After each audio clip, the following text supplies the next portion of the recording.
Bulgaria e della Romania nella zona Schengen è un segnale sgradito nei confronti di tutti i paesi europei orientali aspiranti membri dell'Unione Europea. Il presidente dell'Eurocommissione, José Manuel Barroso, nella sua intervista alla rete TV francese TF1, ha dichiarato che nel prossimo anno né la Bulgaria né la Romania potranno fare l'ingresso nella zona Schengen, poiché sul problema dell'adesione di questi paesi al Trattato di Schengen c'è una forte opposizione all'interno dell'Unione Europea. Barroso ha ricordato che nell'ottobre scorso contro un simile passo si sono pronunciate la Germania, la Francia e l'Olanda. La situazione è scandalosa e significativa. L'Unione Europea sta cambiando apertamente le regole del gioco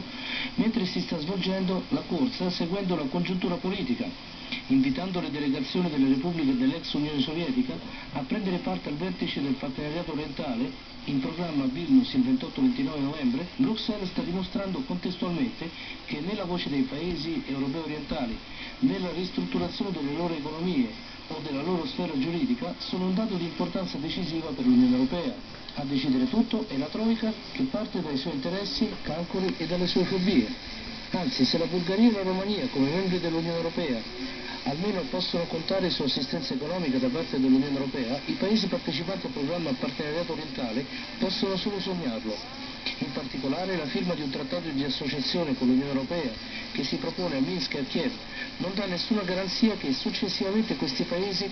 potranno fare l'ingresso in questa organizzazione, anzi comporta inesorabilmente la rottura di tutto il complesso dei rapporti economici di livello regionale che si è formato nell'arco di decenni e anche secoli. Secondo i calcoli che ha effettuato Sergei Glasiev, consigliere del presidente russo, il fatto che l'Ucraina non faccia parte dello spazio economico eurasiatico unico in seguito alla linea unilaterale dell'integrazione nell'Unione Europea verrà a costare una somma ingente, 250-300 miliardi di dollari.